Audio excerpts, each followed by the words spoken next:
124 करोड़ को और भारत में 16 जनवरी से 32.36 करोड़ लोगों को जो है टीका लगा है।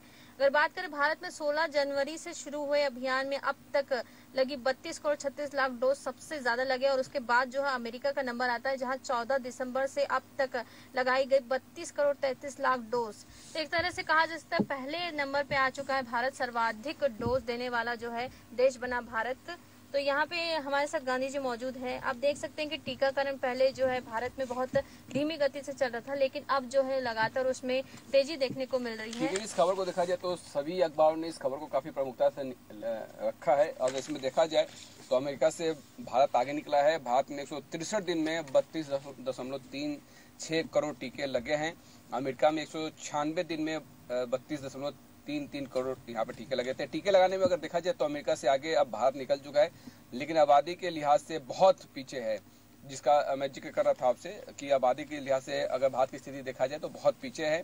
जून में टीकाकरण की रफ्तार बढ़ने से उपलब्धि हासिल हुई है और दिसंबर तक सभी वयस्कों को टीका लगाने की बात कही जा रही है। अगस्त से दिसंबर के बीच में 135 करोड़ डोज मिलेंगे, जरूरत 189 करोड़ से अधिक की है। लेकिन हम ये भी देख पा रहे हैं कि कई लोग टीका नहीं लगाना चाहते हैं, अवेयरनेस की कमी है और कई जगहों पे इसको लेकर जो वैक्सीनेशन सेंटर है वहाँ पे स्थिति देखी जा सकती है। और इस बीच में अगर देखा जाए तो अमेरिका की 46.1% आबादी को दोनों डोज लग चुके हैं। मतलब देखा जाए तो 50% के आसपास यहाँ पे अमेरिका में डोज लग चुके हैं। अगर भारत में बात की जाए तो 4.57% आबादी को ही दोनों डोज लग पाए हैं। 21.52% को एक डोज लगा है। तो एक डोज लगने में ठीक है, हम थोड़ा सा 1/4 पहुंचे हैं, लेकिन दोनों डोज के मामले में हम सिर्फ 5% हैं। तो इससे अंदाजा लगाया जा सकता है कि अभी हमें कितना सफर तय करना है, अभी कितना सफर बाकी है। और वैक्सीनेशन को लेकर तमाम विश्व में ये तो साफ हो चुका है कि वैक्सीनेशन से ही बेहतर परिदृश्य निकल के सामने आएगा, बेहतर माहौल बनेगा। क्योंकि हमने देखा है कि कई देशों ने नो मास्क घोषित कर दिया अपने आप को और बिना मास्क के लोग बाहर भी निकल रहे हैं। इस तरह की खबरें लगातार निकल के सामने आ रही है। जुलाई में अगर भारत में देखा जाए तो जुलाई में टीकाकरण बढ़ने की उम्मीद है, बताई जा रही है। लेकिन यहाँ पे कई राज्यों की तरफ से ये बात रखी जा रही है कि उनके पास में वैक्सीनेशन कमी है, जैसे छत्तीसगढ़ के मुख्यमंत्री भूपेश बघेल ने भी कहा। लेकिन इस में देखा जाए तो 12 करोड़ से कम डोज ही लगेंगे, ऐसी बात कही जा रही है जुलाई में। तो इसमें तैयारी अपनी है केंद्र सरकार की, किस तरह से वो डोज अवेलेबल कराएंगी और उनके अपने क्या मापदंड है, तो ये देखना होगा। और ऐसे में कहीं ना कहीं अगर बड़े देशों की अगर स्थिति देखी जाए तो ब्रिटेन में 48% लग चुका है यहाँ पे डोज, जर्मनी में 34%। तो ब्रिटेन में जो है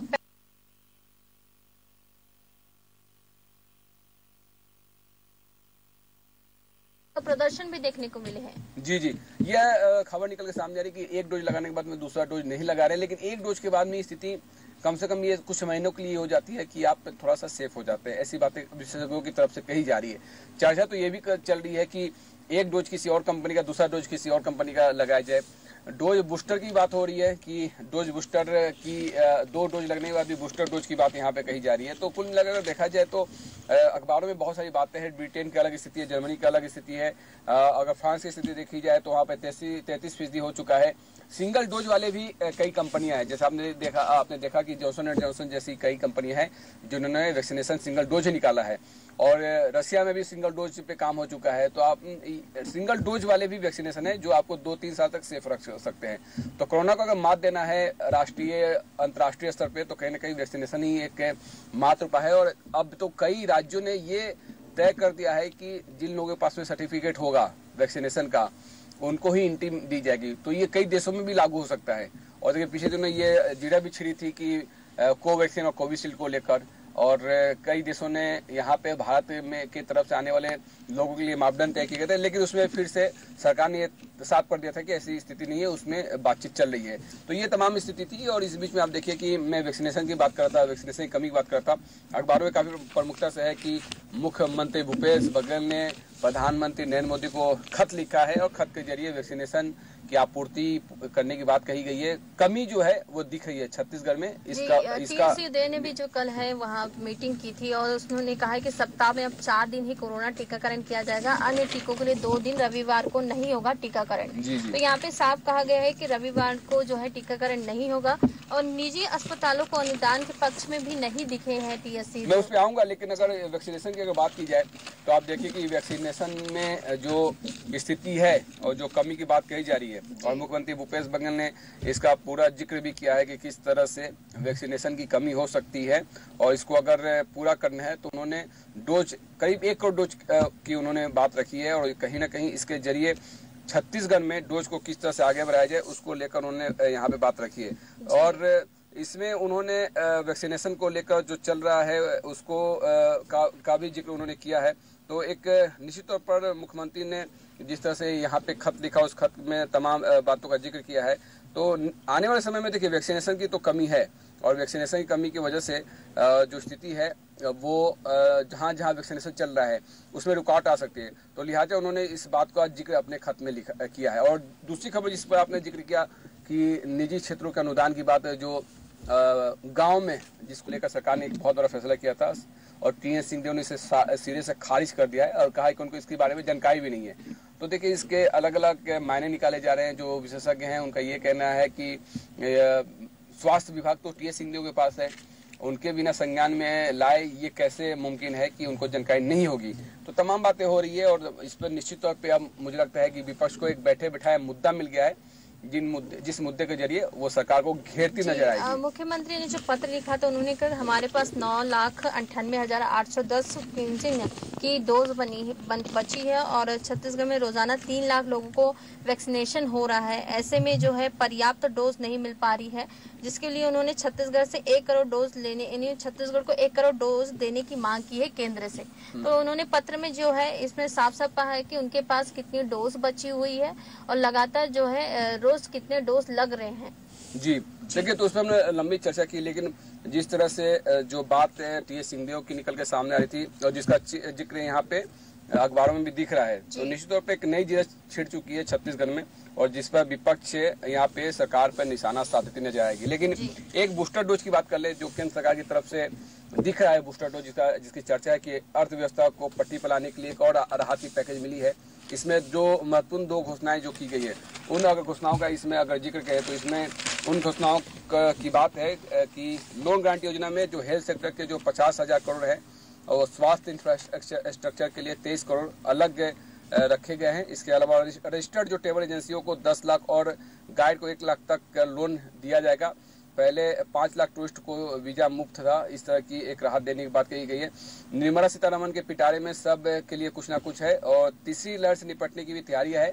हेल्थ सेक्टर के लिए 23,220 करोड़ की नई योजना की बात इसमें रखी गई है।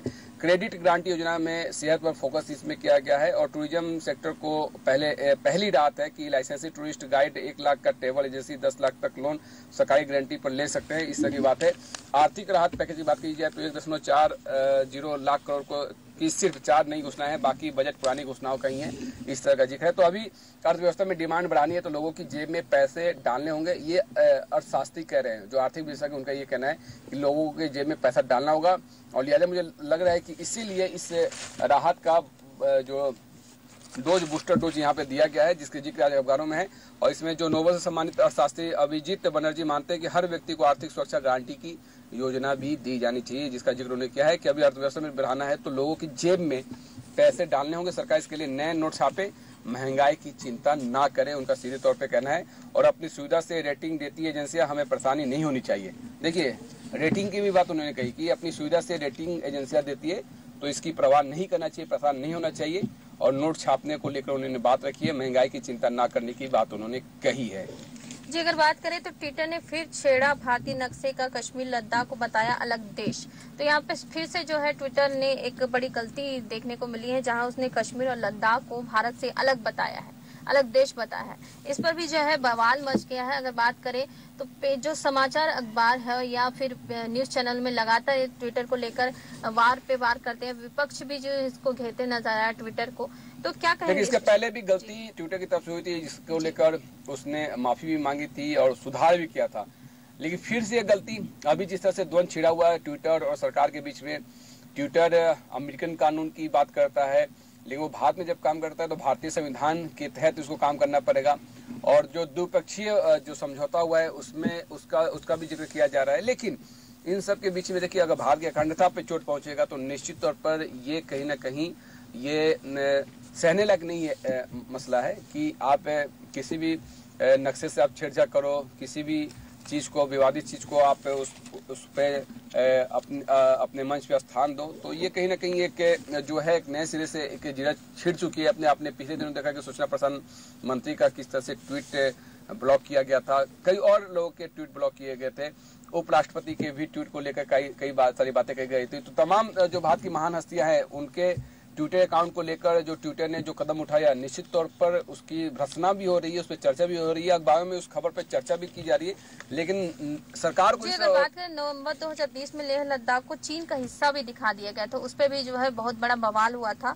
उसके बाद जो है अब सरकार का कहना है कि इस मुद्दे को लेकर सरकार कुछ बड़ा सख्त कदम उठा सकती है। देखिए, अगर सोशल मीडिया साइट्स की बात की जाए और सोशल नेटवर्क की बात की जाए तो कई सारी खामियां हैं, और इन खामियों की वजह से लोगों को कहीं ना कहीं अपना नुकसान उठाना पड़ता है। अब देखिए कि कई सारे फेक न्यूज होते हैं जिसको पढ़ कर लोग गलत स्टेप उठा लेते हैं। आपने देखा है पिछले दिनों सरकारी आदेश को भी लेकर सोशल मीडिया पे वायरल किया गया था, तो कहीं कोई चेक एंड पॉइंट नहीं है, और इसीलिए भारत की तरफ से ये बात कही गई कि अगर इस तरह की स्थिति बनती है तो एडिटर की इसमें जिम्मेदारी होगी, जिस तरह से बाकी न्यूज चैनल न्यूज़पेपरों की जो जिम्मेदारी तय करने की बात कही गई थी उसमें भी लगातार चर्चा हो रही है। लेकिन सोशल मीडिया में जिस तरह से लगातार कई सारे ठगी के मामले निकल के सामने आते हैं, फेक आईडी बनाई जा रही है, फेक आईडी से लोगों को परेशान किया जा रहा है।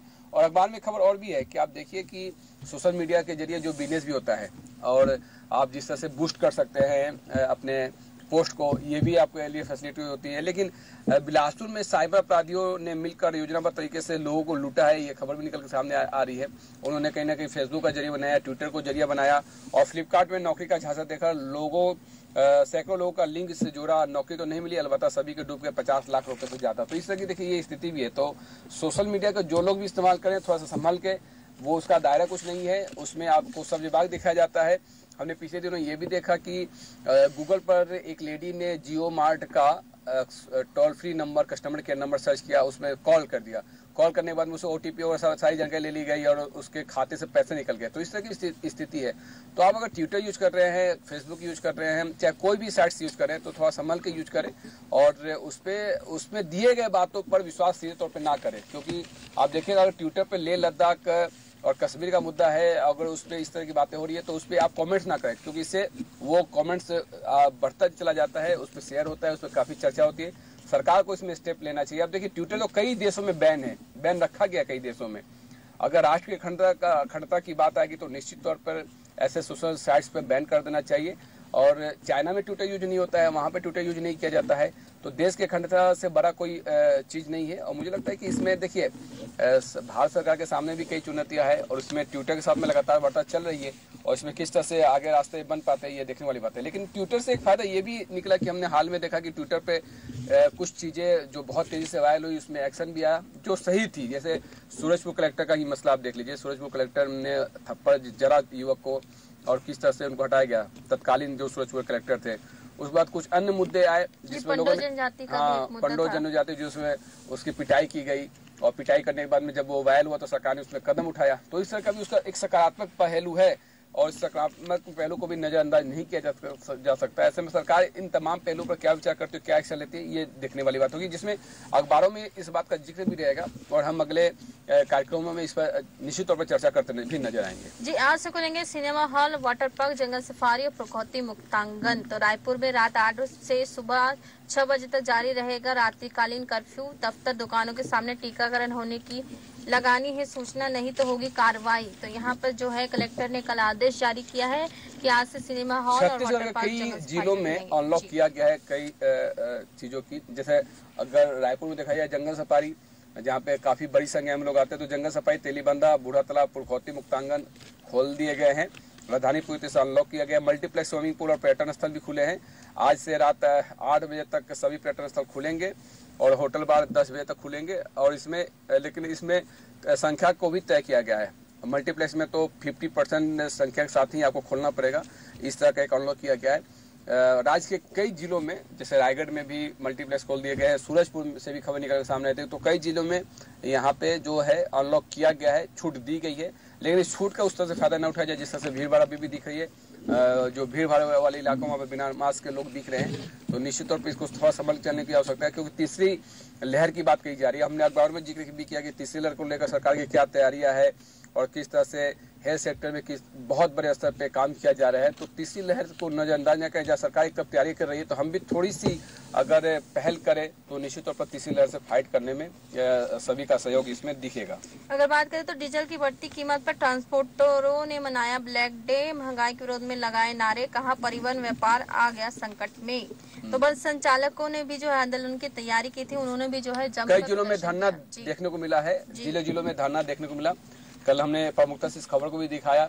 बस संचालकों ने प्रेस कॉन्फ्रेंस भी किया था कुछ दिनों पहले, जिसमें उन्होंने बातें रखी थी। और बस संचालकों की जो स्थिति है कि जिन्होंने लोन पे गाड़ियां ली, उनकी गाड़ियां जब्त की जा चुकी है, लेकिन इसमें अब सरकार से उनकी उम्मीद है कि कुछ राहत मिले, जिसकी उन्होंने बात भी की है।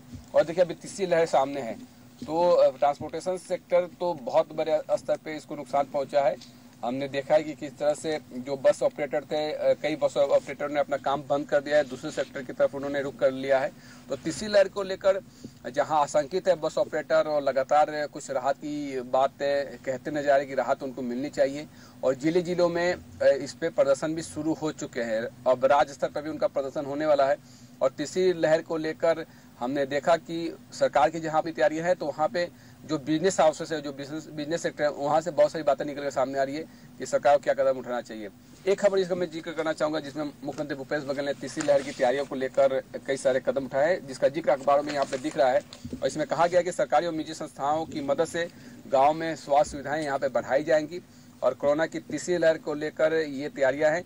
पहली और दूसरी लहर के दौरान उत्पन्न परिस्थितियों को ध्यान में रखते हुए रायपुर से लेकर ग्रामीण अंचल तक स्वास्थ्य सुविधाओं को बढ़ाने पर काम किया जाएगा। और सभी ब्लॉक मुख्यालयों से लेकर जिला मुख्यालयों तक सरकारी अस्पतालों की सुविधाओं देने के लिए उन्होंने कलेक्टरों से कार्य योजना मांगी है, और इस कार्य योजना पे आगे काम किया जाएगा। तो ये भी खबर काफी प्रमुखता से इसमें है। निगम ने राजधानी में मवेशियों को पकड़ने बुलाई 10 टीम, सड़क और गली मोहल्ले के मवेशियों की शुरू कर दी धरपकड़। तो बता दें कि रोका छेका अभियान देखिए 1 जुलाई से मुख्यमंत्री भूपेश बघेल ने भी अपील की है।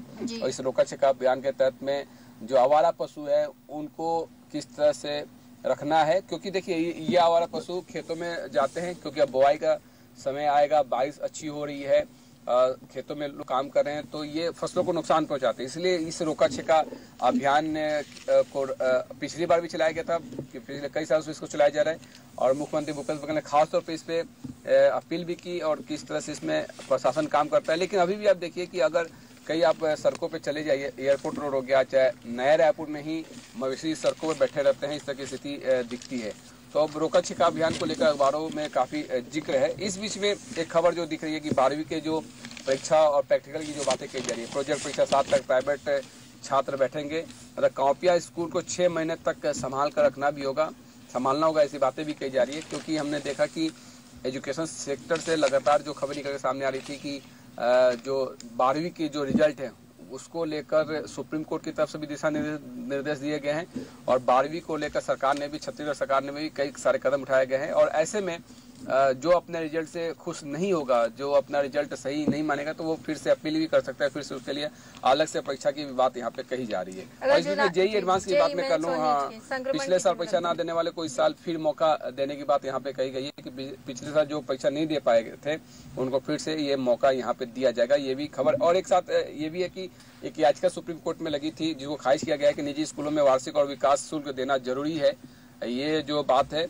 और दिल्ली सरकार ने कहा था कि ऑनलाइन क्लास चले इसलिए सिर्फ स्कूल फीस ले, तो ये इस जो याचिका को है वो सुप्रीम कोर्ट ने यहाँ पे खारिज भी किया है। अगर बात करें तो ठगी करने वाली 5 महिलाएं गिरफ्तार, सस्ते में सोना दिलाने के नाम पर कई लोगों से कर चुके हैं लाखों की ठगी। बता दें सहयोगी पुरुष मैनेजर से बात करवाने का देते थे झांसा और लोगों से जो है महिलाओं से जो है सोना लूट के ले जाते थे। तो एक तरह से कह सकते हैं कि महिला जो 5 गिरोह था 5 महिलाओं का, वो कल राजधानी में पकड़ाया है। तो एक तरह से कहा जा सकता है लूट की वारदात लगातार राजधानी में भी बढ़ती जा रही है। जी। और इस बीच में अगर देखा जाए तो 6200 ही बचे हैं एक्टिव केस से, अगर देखा जाए, मतलब जो छत्तीसगढ़ में जो स्थिति है।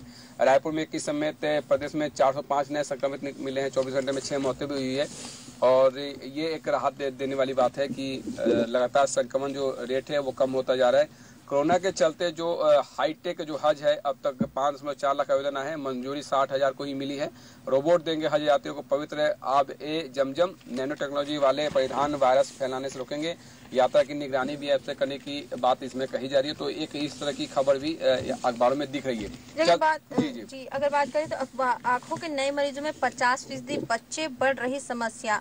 वर्क फ्रॉम होम अधिकतर लोग मोबाइल और कंप्यूटर और लैपटॉप पर लगे समय तक कर रहे काम, इसलिए बच्चों के लिए भी रखें सावधानी, क्योंकि सबसे ज्यादा अगर बात करें आंखों की जो खराबी देखने को मिल रहा है, बच्चों को छोटे बच्चों को चश्मा लग रहा है, क्योंकि ज्यादातर बच्चे आप देखिए मोबाइल में आई प्रोटेक्शन भी होता है, आई प्रोटेक्शन ऑप्शन भी दिया जाता है। आप ब्लू फिल्म एक आता है ऐप, जिसके जरिए उसको आप आंखों को रिलैक्स दे सकते हैं। तो इस तरह के बहुत सारे मोबाइल पे काम करने वाले लोगों के लिए है कि आप उसका इस्तेमाल करें। जैसे कहा यह जाता है कि आप अगर लैपटॉप पे कंप्यूटर पे काम कर रहे हैं तो चश्मा लगा ले, चाहे अगर आप जो मोबाइल में काम करें तो उसके लिए कहीं ना कहीं जो आई प्रोटेक्शन है उस ऑप्शन को ऑन कर ले, क्योंकि उसकी जो किरणें निकलती है वो आंखों पर असर करती है। और लगातार देखिए, आप लगातार अगर बैठेंगे तो निश्चित तौर पर इससे आपको नुकसान होगा, क्योंकि डॉक्टर भी यही कहते हैं कि आप पलके झपकाते रहिए, कुछ देर रेस्ट कीजिए, फिर आप आगे काम कीजिए। तो एक नया बदलाव हुआ है कोरोना की वजह से। लगातार मोबाइल पे ऑनलाइन क्लासेस, इस तरह की स्थिति है जिसकी वजह से ये खबर निकल के सामने आ रही है। जी, अगर बात करें सड़क पर मवेशी तो आयुक्त सीएमओ को जिम्मेदार। यहाँ पर छत्तीसगढ़ सरकार ने सड़क पर छट्टा खुला घूमने वाले मवेशियों को लगाम कसने की कमर कस ली है। ऐसे में मवेशियों के कारण ग्रामीण क्षेत्रों में फसलों और शहरी क्षेत्रों में सड़क हादसों का खतरा बना रहता है। ऐसे में जो है सरकार ने कहा कि सड़क में अगर मवेशी घूमते दिखे तो आयुक्त और सीएमओ को जिम्मेदार माना जाएगा। जी, तो ये सरकार ने यहाँ पे निर्देश दिया है और जो रोका छेका अभियान है उसको लेकर तमाम गाइडलाइन भी जारी कर दिए गए हैं और इसमें किस तरह से कदम उठाना है इसको लेकर भी लगातार कलेक्टर स्तर पे भी इसमें दिशा निर्देश जारी यहाँ पे किए जा रहे हैं। तो चलते चलते अखबारों की सुर्खियों में संक्षिप्त में खबरों को देख ले। जो प्रमुख खबरें छत्तीसगढ़ की अगर देखा जाए तो कंपनी के दफ्तर में चोरी करने वाले 3 आरोपी गिरफ्तार हुए। ये रायपुर से खबर निकल के सामने आ रही है कि मेटल पार्क में एक दफ्तर में चोरी करने वाले 3 चोरों को पुलिस ने सोमवार को इसमें गिरफ्तार किया है। जो अखबार में इसको रखा गया खबर को, सुनिए मकान में चोरी का धावा, जेवर कैसे कर दिए बरामद।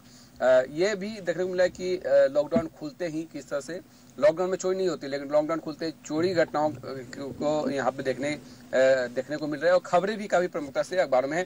ट्रैफिक पुलिस का 10वां सहायता केंद्र बोरिया कला में बनकर यहाँ पे तैयार हुआ है। तो एक राजधानी में बोरिया कला में सहायता केंद्र ट्रैफिक पुलिस का यहाँ बनकर तैयार हुआ है। 10 दिनों में खास ऑफरों के साथ में प्लॉट की बुकिंग की बात कही जा रही है। आखिरी दिन उपहार भी मिलेंगे, क्योंकि अभी रियल एस्टेट भी काफी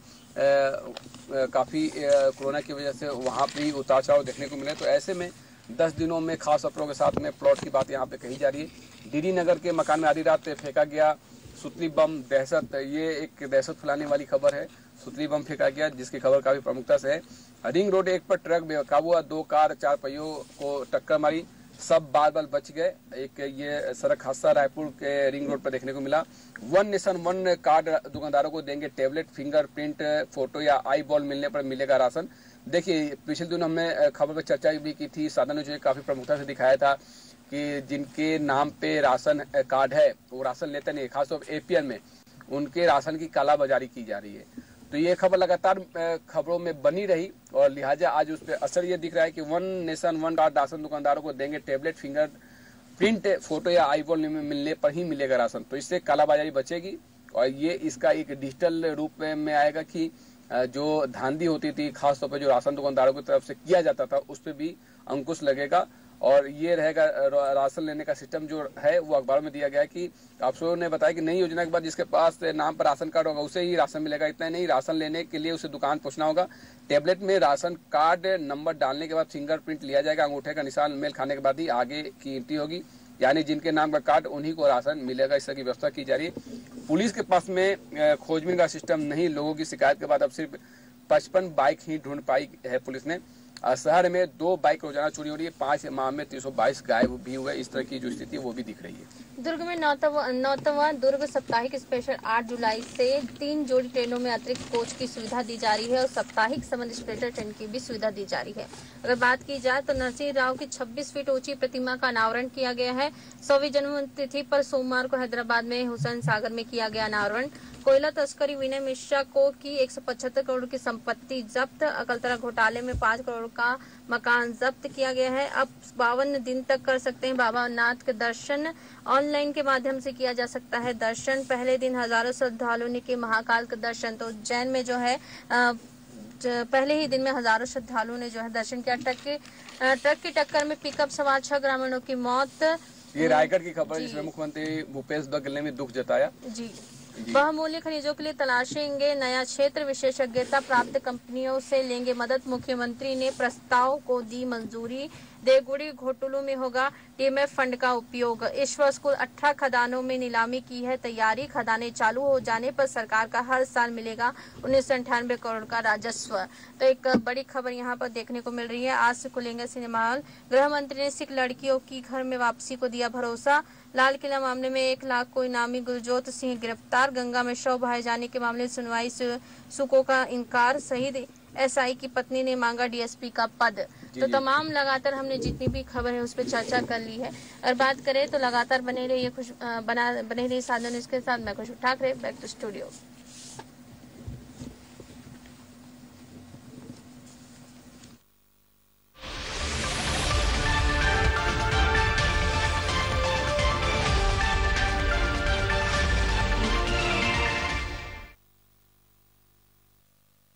मेरे प्रिय किसान भाइयों एवं बहनों, जय जोहार। ईश्वर की कृपा से हमारे राज्य में बारिश अच्छी हो रही है। किसान भाई खेती किसानी में जुट गए हैं। खरीफ फसलों की बुआई तेजी से शुरू हो गई है। हम सब जानते हैं फसलों की बुआई के बाद